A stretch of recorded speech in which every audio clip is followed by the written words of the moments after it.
Amigos, boa noite. Nós esperamos que todos tenham ido muito bem de Natal, de entrada de ano. Um bom ano a todos. Nosso assunto sobre Deus perdoa, nós gostaríamos primeiro de fazer uma pergunta. Você acha que Deus perdoa? Sim? É unânime? Então, Deus castiga? Que ótimo, né? Ele perdoa, mas não castiga. Fantástica essa situação.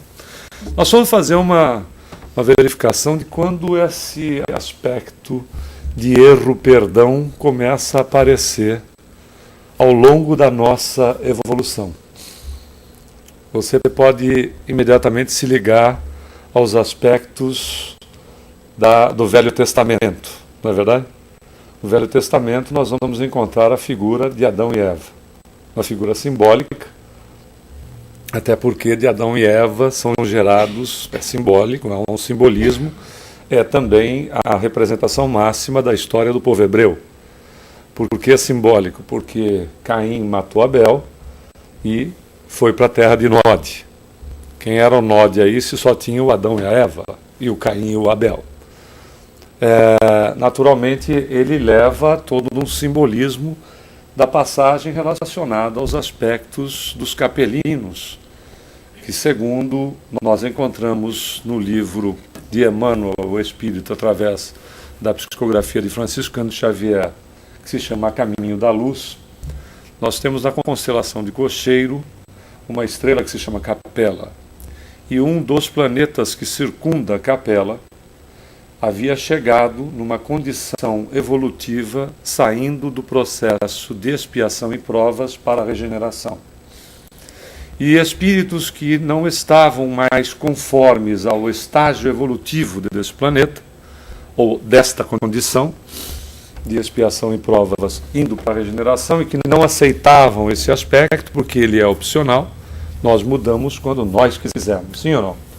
Então, essa é a verdadeira justiça divina em nossa vida, que nos dá a liberdade de escolha. Nós fazemos as alterações quando nós acharmos mais conveniente.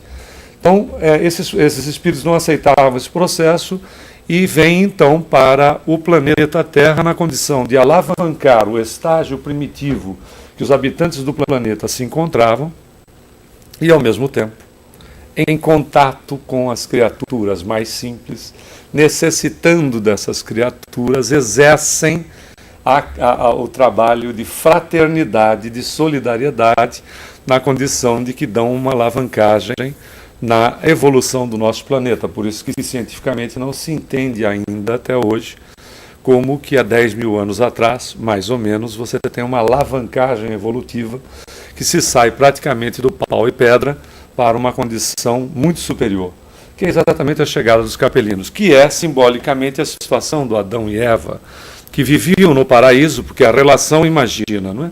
Até mesmo de configuração corporal. A relação nós estamos aqui nesta condição que estamos, somos criaturas bonitas, somos criaturas, e a beleza está na diversidade, inclusive, e vamos para um planeta cuja condição é rudimentar. Então, para esta situação, as lembranças que ficaram era de que haviam sido expulsos do paraíso e estavam, naturalmente, na terra do degredo, nessa condição desse contato, dessa inferioridade de que eles entendiam. Então, porque a condição que eles se encontravam, não é, como definição de próprio corpo, dada aquilo que nós estávamos no nosso primitivismo, mostrava nitidamente como se nós estivéssemos reencarnando em corpos de macaco. Quando, na realidade, não há uma involução. Não é? O fato do corpo não muda a condição da conquista do espírito. Essa é mais simbólico. Porém, essa condição de erro, acerto, desse Deus, ele está muito mais antes do que isso. Ele é muito mais primitivo. E para atender à nossa necessidade evolutiva, esse primitivismo, ele começa numa relação com a divindade que é, de fato, muito rudimentar. Essa relação com a divindade começa, na verdade, com a litolatria, ou seja, é a adoração de pedras. O primitivismo do ser, então veja que Adão e Eva é um avanço muito grande. Né? O primitivismo do ser a necessidade que nós temos premente da relação com a divindade, porque está em nosso DNA divino esta condição. Por analogia ou por comparação, se nós formos olhar o aspecto genético nosso, nós temos da nossa família, né, a genética, e temos, claro, se somos filhas de Deus, temos que ter uma genética que nós, por analogia, por comparação, chamaremos de genética divina. Que o próprio Jesus vai se referir na sua passagem no planeta, quando ele diz: vós sois deuses, podeis fazer as coisas que faço e muito mais. Para atender essa necessidade da crença no ser, que está inserido em nós, esta condição de que algo nos é superior, isso é intrínseco, né? Está inserido no ser desde o seu primitivismo. E a necessidade de crer é tão impressionante porque também está inserido em nós. E que acaba indo para a nossa própria genética de natureza física. Nós, na nossa relação com essa divindade, era uma relação extremamente primitiva, sim ou não? Então nós já até falamos numa das palestras, pelo menos a respeito desse aspecto. O vulcão explodia, e aquilo era uma força que não era entendida pelo ser primitivo, e que expelia, não é? Fogo, que expelia as pedras, etc. Ter uma relação com este poder era importante. E é interessante notar que, se nós pegarmos aquele livro O Espírito e o Tempo, do professor Herculano Pires, ele vai dizer que os espíritos superiores atendiam esses seres primitivos, ou seja, né, nós mesmos, no nosso primitivismo, de acordo com as nossas necessidades. A gente tinha uma relação com a natureza, que era uma relação onde a natureza se apresentava como o Deus que nós necessitávamos. Então pegávamos da pedra, depois que esfriava naturalmente do vulcão, né, porque a gente era ignorante, mas não burro, né, pegava a pedra e levava para dentro da caverna. E passava a ter o quê? Um contato, passava a ter parte com aquela divindade. Veja como a situação, a evolução não dá saltos. Quem gosta de cristal aqui? Tem gente que tem cristal, que dá banho em cristal, não é verdade? Olha de onde vem. veja como é o processo atávico, né? Ou seja, atavismo vem de atavô. Veja como é forte no ser. E como tem que ser respeitado, sim ou não? Tem que ser respeitado. Tem gente que cultua cristais. Vem daí. Vem do nosso primitivismo, onde esta relação, em relação à questão da pedra com poder, fazia sentido para nós. A evolução não para aí. Daí nós vamos para a fitolatria, onde a gente adorava plantas, a relação com a selva, né? A relação com o poder. Tanto é que nós começamos até a explorar a questão medicamentosa. Vamos avançar um pouco mais. Da fitolatria, a gente vai para a zoolatria, que é a adoração dos animais, que nós temos muito fortemente ainda guardado em alguns povos no mundo, né? Na Índia, a vaca é sagrada. No Tibete, um tipo de ratazana, ela também não é um rato comum, é um tipo de ratazana que também é tratado, dá um alimento para eles nos templos, etc. Veja que esta relação ainda continua. Se nós pegarmos no Antigo Egito, não é incomum nós encontrarmos embalsamamento, ou seja, múmias que foram embalsamadas junto com o gato, que tinha uma relação. É interessante notar que numa outra palestra, oportunamente, nós podemos até falar o porquê do gato e não do cachorro, né, para o egípcio. Mas veja que a situação ela vem de um primitivismo, mas é ainda tão impregnante que ela se conserva em nós de uma maneira ainda muito forte. Tanto é que, daí, olha o processo evolutivo, nós vamos para o antropomorfismo, que é o Deus humano, ou Deus semelhante a nós. Um sujeito que tem problemas de humor. Ele tem problemas de humor, e esses problemas de humor dele, dentro dos problemas não só de humor, ele também tem preferências. Ele gosta de uns e não gosta de outros. Veja como essa relação errou, estar bem com a divindade, ser perdoado por ela, trabalhar a relação, vem lá do primitivismo, sim ou não? Eu fazia alguma coisa para que essas manifestações não me causassem prejuízo, ou pelo menos que ficassem do meu lado. Se não me causasse prejuízo, pelo menos amenizasse a minha situação. O antropomorfismo é para a evolução do ser, é um grande salto. E ainda existem religiões que são antropomórficas, do Deus igual ao ser humano. Ainda existem? Várias. É muito forte ainda essa condição desse Deus que perdoa. Não é verdade? E que castiga. Porque dependendo da condição que ele é apresentado, ele também castiga. Mas é um avanço gigantesco. Até porque nós ainda, dentro desse próprio processo, tivemos o politeísmo. Veja como o ser humano era disputado por tudo e por todos, não é verdade? Aonde a gente teve Deus tribal, nós tivemos deuses familiares, etc. Tudo isso um processo onde o próprio plano espiritual sempre nos respeitou. Por quê? Porque de acordo com a evolução, com o entendimento da criatura, com a consciência que ele tem em relação àquilo que lhe é necessário, está à altura da sua necessidade, da sua evolução. Então, esses deuses, por exemplo, da tribo ou da família, que eram muito consultados, inclusive, eles eram relacionados a uma condição simples.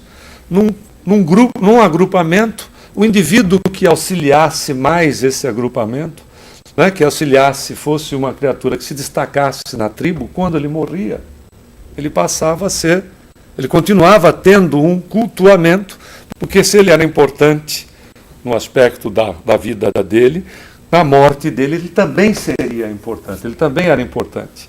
E eram atribuídos a ele uma série de oferendas, etc. Ele passava a ser o Deus tribal, como também a questão dos dados familiares, etc. E tinha Deus para tudo. Né? Tinha Deus para tudo porque a necessidade era atender à própria necessidade do ser.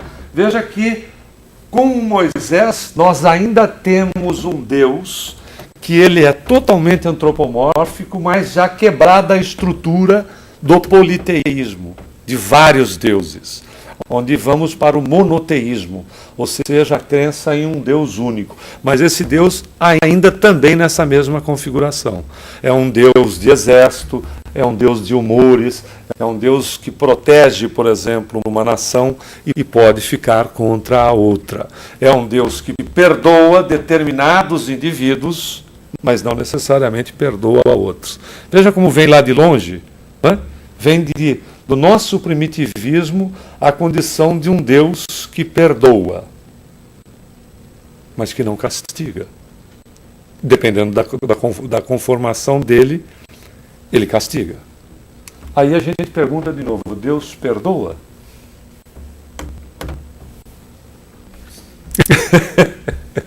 Ele continua perdoando, não é verdade? Mas é interessante notar o seguinte. Vamos pegar algumas informações que estão no Velho Testamento a respeito desse Deus. Para a gente ver como também não é uma estrutura já de há muito que às vezes fica equivocado em relação à divindade. Querem ver? Está em Jó 35, 6, 8. Jó era um mestre da paciência, né? E diz Jó o seguinte: se você pecar, que mal estará fazendo a Deus? Se você amontoa crimes, que dano está causando a Ele? E se você é justo, o que está dando a Ele? Sua maldade só pode afetar outro homem igual a você. Sua justiça só atinge outro ser humano como você. Está em Jó, no Velho Testamento. A gente geralmente não lê o Velho Testamento porque ele é velho. E não lê o Novo porque espera ele ficar velho e ele não lê os dos dois, fica tudo certo. Aí, o ponto mas veja que está em Jó, né? Em 35, 6, 8. Tem mais. Em Eclesiástico 18, 12, tem esse ensinamento. A misericórdia do homem é para o seu próximo, porém a misericórdia do Senhor é para todos os seres vivos. Ele repreende, corrige, ensina e dirige como o pastor conduz o seu rebanho. Olha que interessante, a figura ainda é muito próxima da realidade da época. Ele é pastor, ele cuida das ovelhas. E precisa, até aí não há nenhum problema, porque é necessário uma situação dessa, para que o indivíduo tenha essa relação com a divindade. Porém, em Salmos, no Salmo 136, é curta e objetiva. O amor de Deus é para sempre. Então a gente vai daqui para a própria figura de Jesus. E Jesus perdoa? Até porque usaram ele na cruz, né? E ele também perdoa na mesma condição de que Deus perdoa, não é verdade? Sim ou não? Sim, então ele também perdoa. Mas Jesus castiga? Não, mas que coisa, né? Só tem um lado, né? Só tem um aspecto, né? É só um lado, só o lado que nos interessa. Aquele que não nos interessa, não. Né? Se ele perdoa, ele não vai castigar, mas ele só perdoa, ele só tem combustível para um lado. É interessante notar o seguinte, que o próprio Jesus disse, eles não sabem o que fazem. Está em Lucas 26:34. Essa é uma frase atribuída a ele no momento supremo da sua partida do mundo, quando ele diz, eles não sabem o que fazem. Que interessante notar, né? A pessoa erra porque não sabe o que está fazendo. Vai saber uma hora? Essa é uma pergunta. Né? A evolução diz que sim. Vamos pegar o caso desse farmacêutico. O Raul era um farmacêutico e ele um dia acordou, até porque dormiu mal, ele acordou pensando na proposta que haviam feito para ele. Ele tinha uma farmácia num ponto que não era tão bom e havia então uma proposta para um cômodo num local muito mais comercial, que seria muito mais interessante.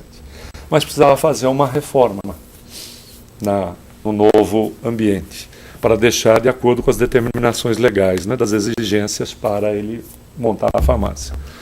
E aí ele acordou, aliás, ele dormiu mal, porque ele estava preocupado em relação à questão de que ele não tinha dinheiro para fazer a reforma, e ele estava pensando em fazer um empréstimo no banco.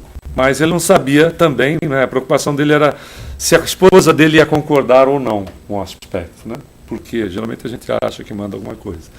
Aí é pura pretensão. Mas o fato é que a situação é que de manhã ele então expôs com muito cuidado para a esposa do que ela achava, ela achou a ideia interessante. Né? E aí então ele foi para o banco, e chegando lá no banco, ele tinha um bom conceito no banco, explicou para que era o dinheiro, não teve problema, o empréstimo foi concedido. E o Raul lá fez a reforma, botou a nova farmácia, o novo ponto para funcionar, e as vendas iam muito bem. Ele fez um acordo lá que pagaria em 6 meses cash o empréstimo.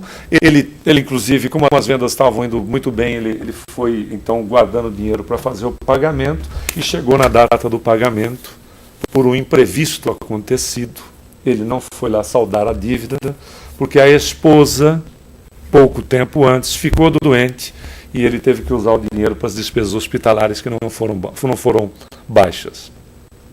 E aí, passou do vencimento, passou 1 mês, 2 meses, e o Raul recebeu uma carta, o gerente pedindo para que ele fosse lá conversar.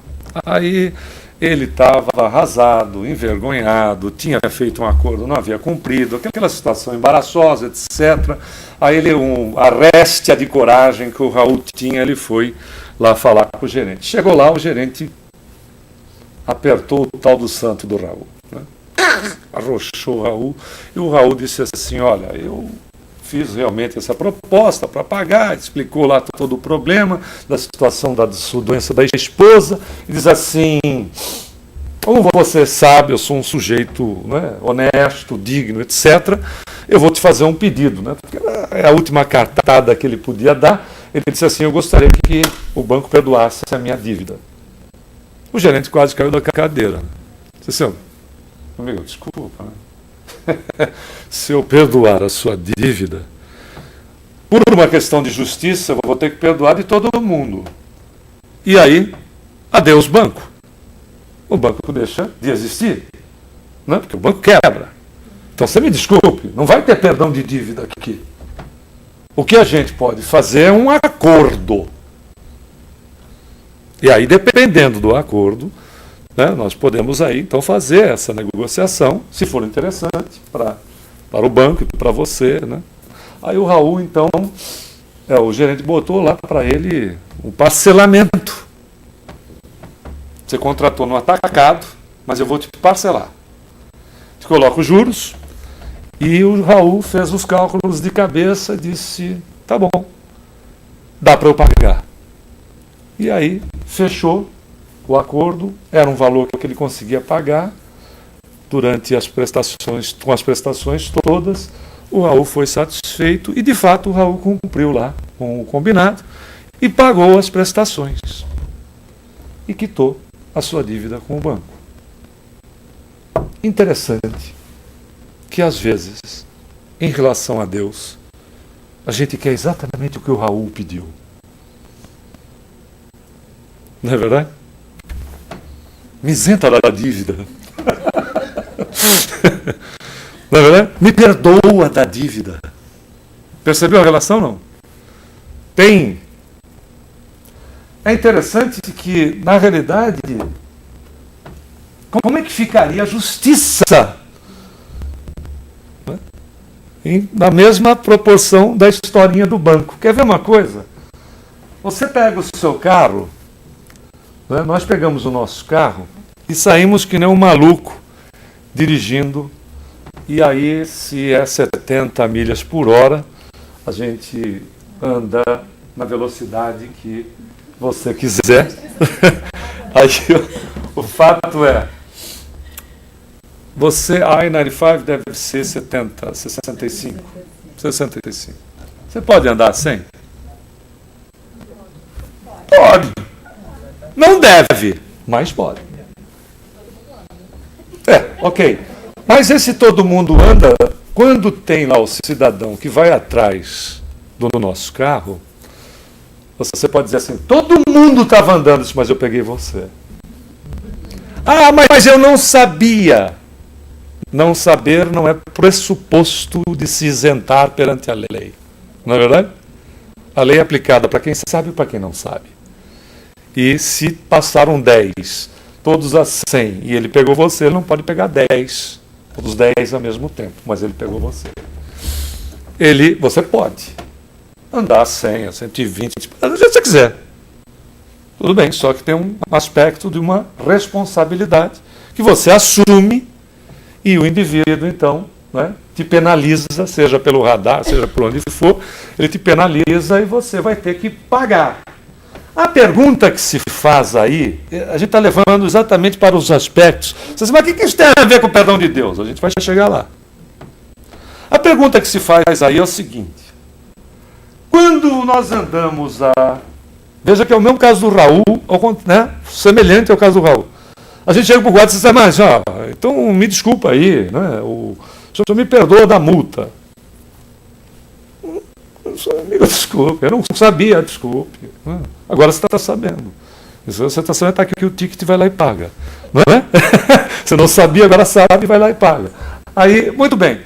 O ponto é, existe para ele te multar, como no caso do banco, existem regras, existe para ele te multar leis que o amparam. Sim ou não?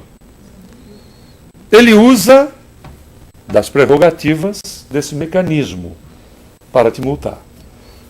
Me diz uma coisa, o Obama fica chateado contigo, não?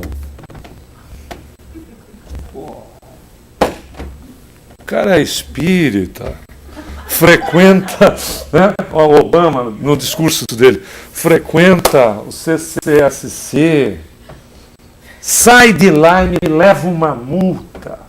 Ele fica ofendido contigo? Não. Não, ele não fica. Né? Aliás, ele nem toma conhecimento. No caso dele, né? No caso dele. Ele pode tomar conhecimento por números, mas no caso dele não é onipresente. Mas a gente consegue ofendê-lo? Não. Existe o que então? Leis. Não é verdade?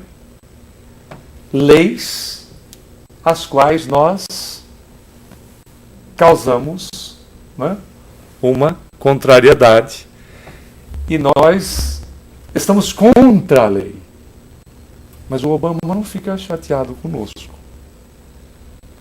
Não é fato? Veja essa relação com a condição de determinadas criaturas antes da gente chegar em Deus.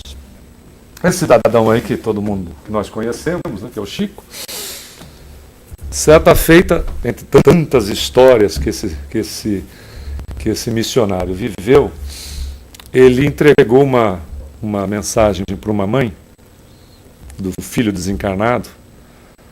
A mãe pegou a mensagem, disse: isto aqui é uma farsa, não é meu filho, isto aqui é uma mentira. Jogou a mensagem, as folhas nele e cuspiu no rosto dele. E foi embora lá batendo as tamancas. Aí o Emmanuel, o mentor espiritual dele, quando ele foi falar com o Emmanuel, ele disse: o senhor viu o que aconteceu? Eu disse: vi. Mas Chico, faça o seguinte: perdoe sempre. Quando te cuspirem de novo, faça de conta que está chovendo. Nós estamos falando do Chico. Tem um outro personagem, né, guardado as devidas proporções, que é esse cidadão aqui, que é o Mohandas Karamchand Gandhi, conhecido como Mahatma Gandhi. Mahatma, título, significa grande alma.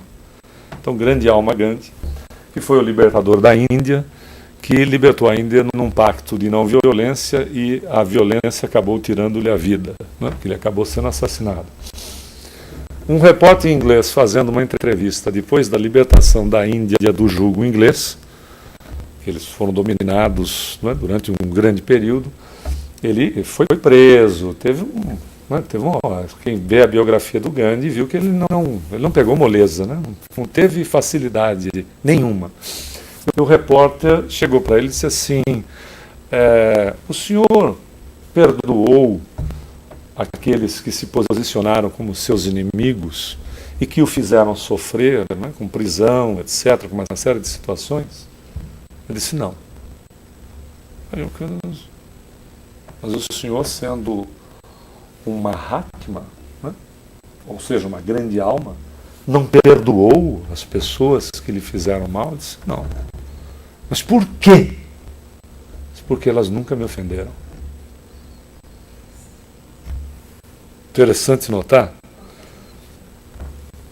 que se nós, no nosso padrão evolutivo, porque a gente pode estar um pouco distante desses dois personagens que nós colocamos aí, cada um no seu momento, em situações diferentes, se no nosso padrão evolutivo nós temos a capacidade, se não temos hoje, vamos ter, porque se eles têm, nós podemos ter também, sim ou não? É uma questão de tempo. Não existem privilégios nas leis de Deus. Veja que se na condição humana que nós nos encontramos, nós temos a capacidade de perdoar, como é que fica esta condição, né, do Deus? Não dá para equiparar Deus conosco, não é verdade? Veja, Deus, então, ele é inofendível.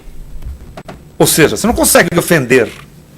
Se um Gandhi não conseguiu ser ofendido, a gente não consegue ofender Deus. Não é verdade? Você pede perdão, por quê? O perdão é pressuposto de uma ofensa. Mas se o Gandhi não foi ofendido, o Chico perdoou e o mentor ainda diz assim: faz de conta que está chovendo. Veja, A gente usou o exemplo lá do Raul e usamos o exemplo do Obama. A gente não consegue ofender o Obama. Existem leis que nós somos contra elas. E se nós somos contra elas, elas são suficientemente abrangentes para nos colocar no devido lugar, não é verdade? A próxima vez, eu evito de apertar o pedal do acelerador tão fundo. Eu começo a usar o quê? A minha inteligência. Eu começo a ter consciência sobre mim mesmo. Eu começo a evitar dessabores para a minha vida. Mas eu não consigo, na realidade, se a gente for ver, né, só olha como a evolução vai levando o ser a um processo novo, porque há um despertamento, há uma conscientização da criatura. Quando surge o Espiritismo em 1857, 18 de abril de 1857, no lançamento do Livro dos Espíritos, dada a importância do assunto, a primeira pergunta do primeiro capítulo do Livro dos Espíritos, que é o marco da codificação kardeciana, o primeiro assunto, então, é Deus. A primeira pergunta do primeiro capítulo já quebra a noção de relação antropomórfica com Deus, ou seja, o Deus não é mais uma figura com relação humana. Ele não pergunta quem é, ele pergunta o que é. O que é Deus? E a definição já não é uma definição para a criatura que necessitava do Deus humano. A definição é uma definição que está para um nível de conscientização maior, que ele diz: Deus é a inteligência suprema, causa primária de todas as coisas. Veja que é um novo conceito, não só a respeito da divindade, mas é uma nova condição da iluminação da consciência do ser, que ele começa a verificar que ele não tem esta relação de perdão da divindade, porque ele simplesmente não ofende a Deus. Só tem um jeito, né, que acontece. E aí a doutrina vai trazer essa realidade para nós, dizendo o seguinte: nós temos a lei de causa e efeito, que é o princípio máximo da justiça. Você faz do jeito que você bem entender. Ah, mas eu não sabia, não tem problema. Espera você ficar sabendo. É o ticket do guarda. Eu não sabia, mas agora você sabe. Logo, como você sabe, já leva para você. Não é isso? Olha como... Né? E o Obama não vai lá. Não, vamos ter que chamar o Obama aqui, porque ele vai ter que explicar, eu vou ter que falar com ele. Se o Obama me perdoe, você pode recorrer, fazer o que você quiser. O Obama também não vai lá, junto com o juiz, dizendo: não, você me ofendeu a minha lei, ofendeu a mim. Percebeu a diferença? Quer dizer, é um exemplo tão comum para uma coisa que a gente vive numa realidade que por vezes está lá atrás, quando na verdade, como é que eu vou pedir perdão para um ser que me ama integralmente? Ele não precisa me perdoar, ele me ama integralmente. Não é verdade? Como você ama o seu filho, a sua filha integralmente. Agora, se o seu filho de 2 anos conseguir te ofender e você se sentir ofendido, não saia nem do centro, fique aqui e depois daqui vá para uma clínica psiquiátrica, porque é o que você está precisando. Mas não é uma verdade? Não tem essa relação. Não é quem ama, pura e simplesmente quem ama perdoa, não, quem ama, ama. É que quem ama perdoa porque tem um pressuposto de ter se sentido ofendido, porque não ama do jeito integralmente.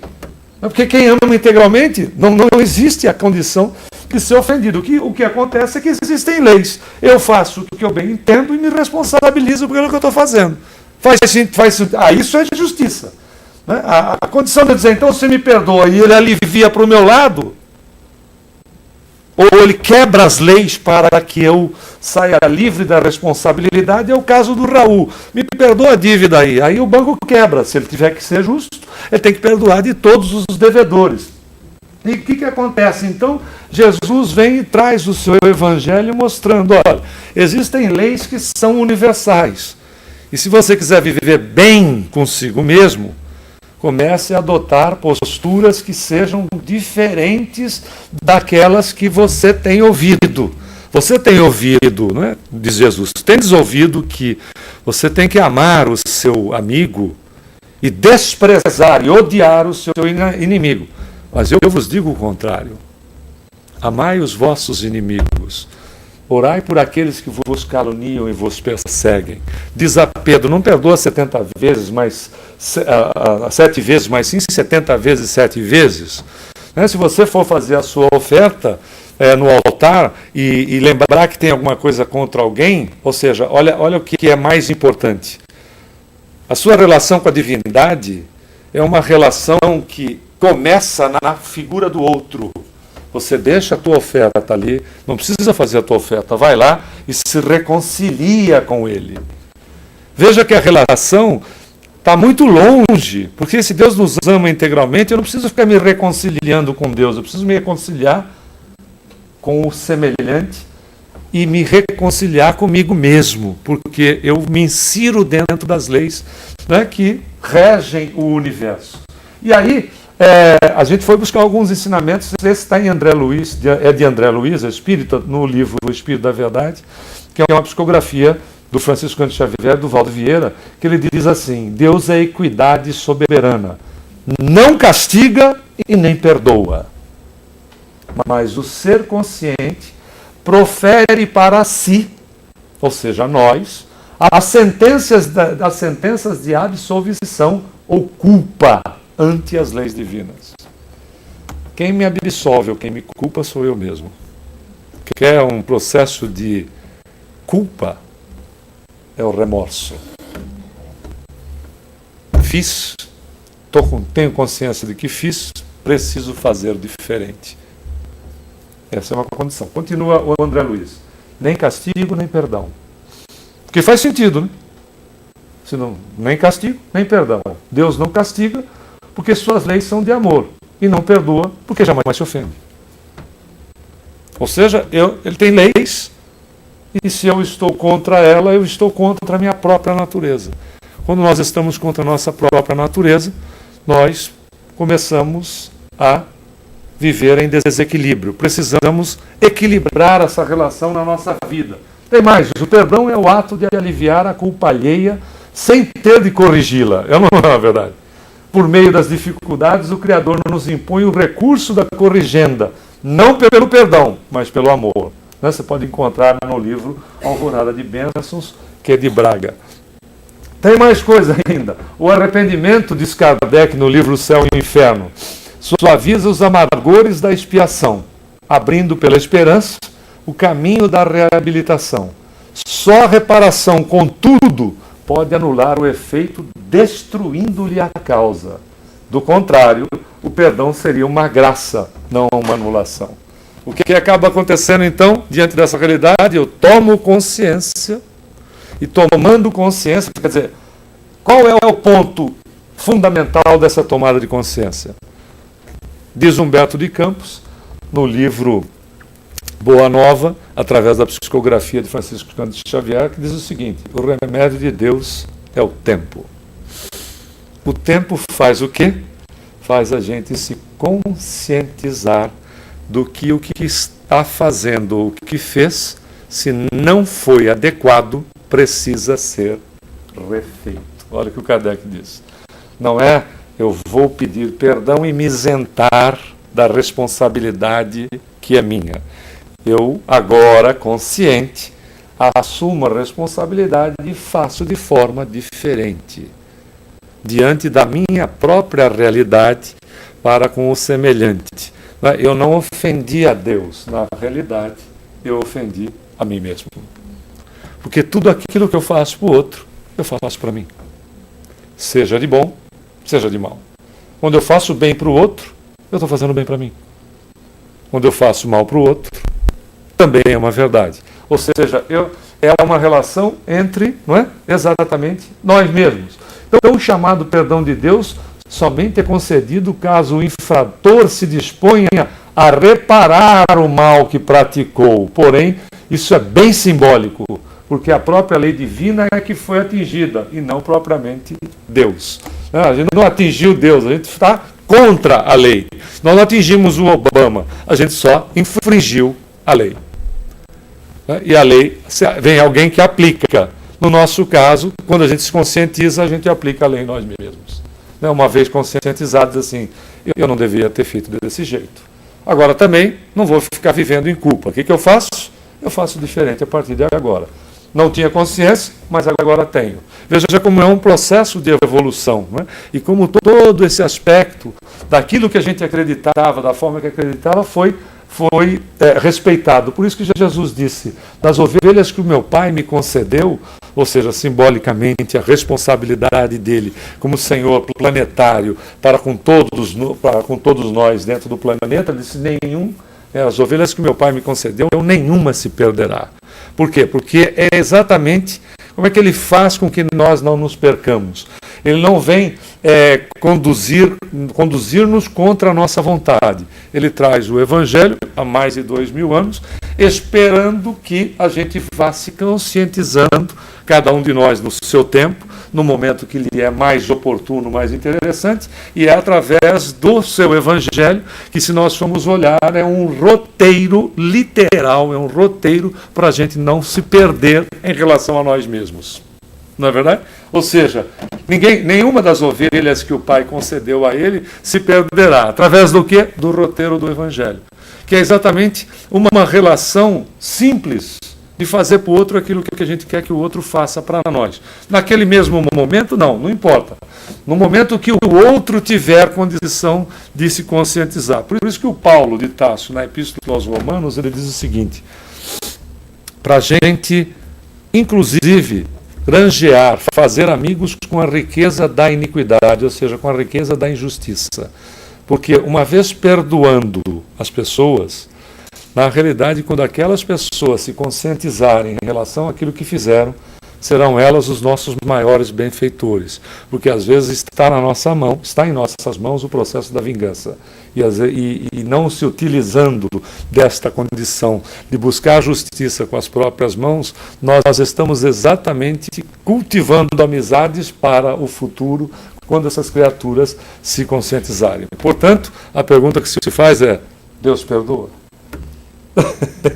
Também não castiga, né? Nós é que estamos inseridos diante da lei na nossa própria realidade e na medida da nossa conscientização. Muita paz a todos.